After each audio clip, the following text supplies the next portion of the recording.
Okay, now segue, and this is more with medicines. For the most part, I think just remembering this overall guideline that if an infant is under 6 months, it's advised to consult with the doctor before you actually give them any kind of over-the-counter medications. Definitely no to aspirin. That's been associated with, I think it's Ray's syndrome it's called. So, school nurses send home information on that, and hopefully parents are aware that they are not to give aspirin, and make sure that that's not an ingredient in some other medication, because oftentimes it may, not say aspirin right on the front, but then it's listed in there. Over-the-counter cough and cold medicines oftentimes don't do much to really alleviate the symptoms, and these are associated with emergency room visits. Typically parents give too much of it, and if it's one that actually has a sedative property, that could be problematic. So it's really advised to kind of know on these things. Again, if you feel like you want to, then really consult with your pediatrician on that. We changed it now, Lisa, where it's not, it used to be under 2, under 4, now they said, you don't use at all under 4, and then under 6 you still have to ask the doctor. Yeah. So now they've moved it even more. Yeah. It used to be under 2, ask the doctor, and then under 4, now it's under 6 for any of the, all the cough and cold. And I think also a lot of the side effects typically affect children more so, young children more so than older children. And again, it doesn't really always alleviate the symptoms. And whether it's a fever, some of those things are short-lived, so really to tackle it right away with the medication is not recommended. Anti-nausea medicines, anything expired or prescribed to someone else, I think you guys know that, because we've definitely heard of that. Using an adult medication for a child, that's not something you want to do. Using something that's extra acetaminophen, chewables. And Chinese herb ma huang, if you've heard of ephedra or ephedrine, which is in actually a lot of cold medicines and cough suppressants we take. It's really, it's speed is what it is, ephedrine. So it's always unusual to me that it's in all these cough medicines. Almost all of them really have these Sudafed and all the other, they have this ephedrine in it. So you gotta be careful, but it comes from this particular herb. Have any of you heard of that one? What about chewables? I think the chewables, again, I don't know if it warrants at 6 months if it's chewable vitamins here, but also just choking, that young child, because choking is a major hazard. Now getting into what are the common childhood injuries. So what are things that we want to know about that tend to occur more often, so we're more aware of that. Burns, okay, and we talked about burning from water and from appliances, from heaters, all of that.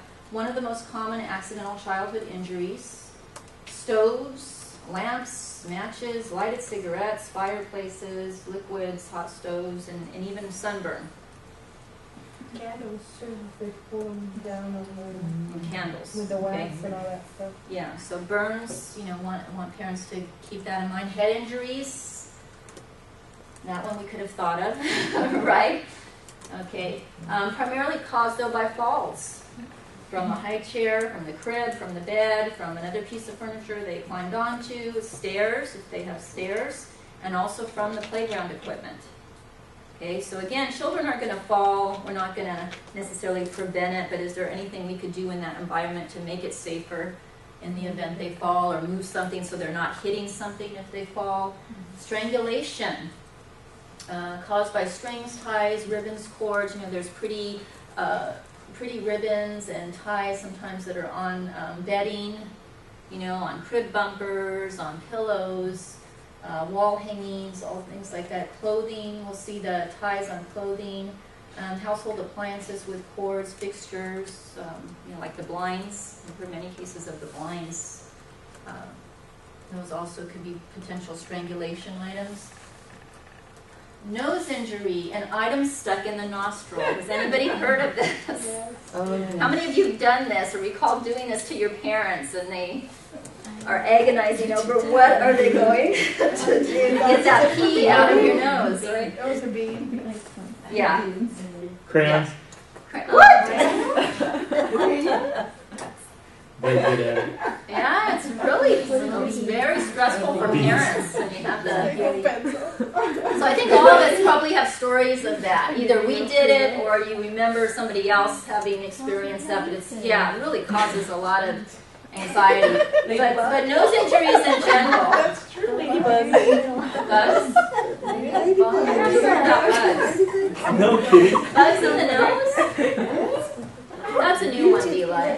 Live bugs? On purpose? I hope not. But it does happen. So this one is more of the injuries. This is just running into objects. So running into a stationary object or falling when they take a header and they fall. Again, your nose over and over. If some kid throws a ball, we just talked about with your granddaughter, and well, that wasn't a kid, that was the coach that threw it, and that was the accident. It spun, it was a fastball and spun up, it hit her right in the nose and the face and the lip, right? So definitely if they're playing sports, that's going to be more possibility of that. And also just being, hit by another kid, right? Being hit by the head. But definitely this is very common, right? You see, yeah, little children putting all kinds of different things that'll fit up there. Lisa, on the last slide, plastic bags will be enough. I would, I didn't see that, but I would say so. Yeah. A lot of our kids that Yeah. we work with even like Yeah. There are so, Yeah. like, any kid Yeah. sees a bag and it's Anything. like, oh, look at that. Yeah. Yeah. And I would hope that if parents saw, an empty bag, that they would.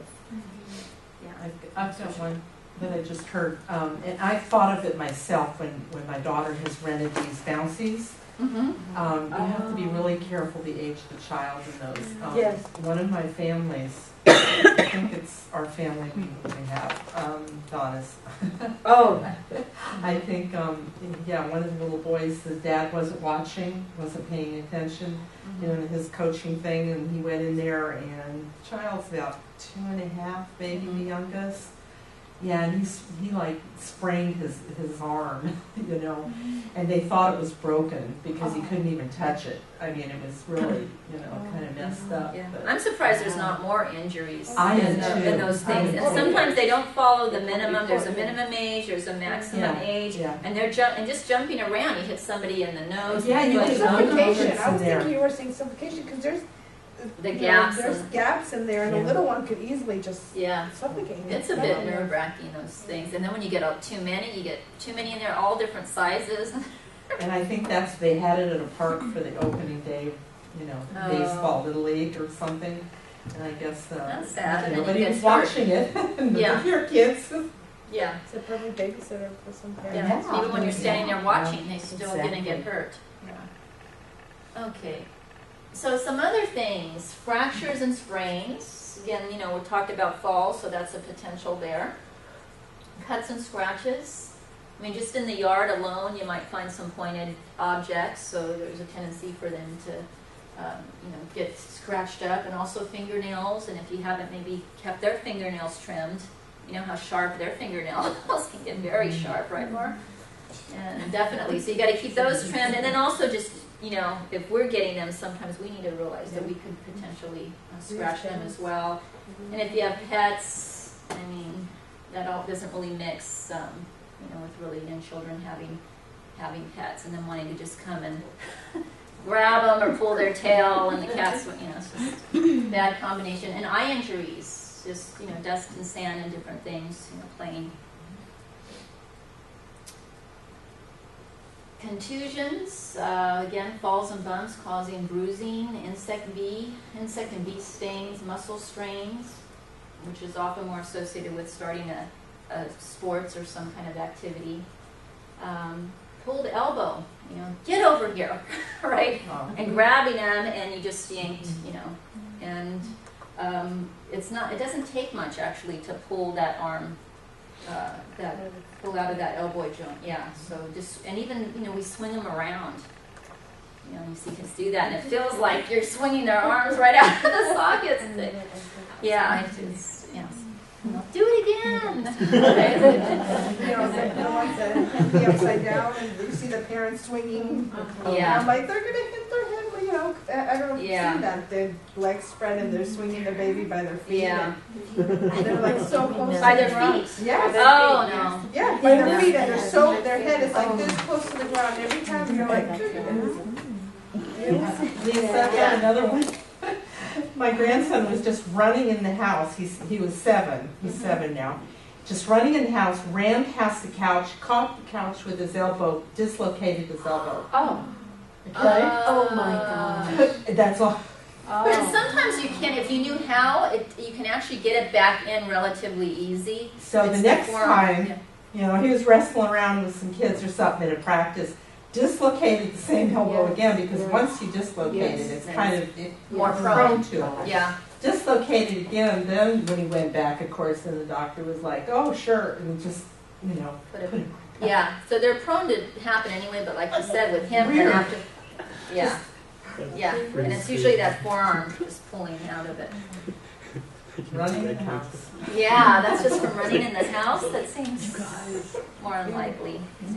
And again, you know, there'll be some things we can prevent, but there's still going to be He accidents. still runs in the house. Oh, yeah. Yeah, he's still a kid. So what are the most common injuries that are under 6 months? Typical crib injuries, okay, falls, car accidents, and burns.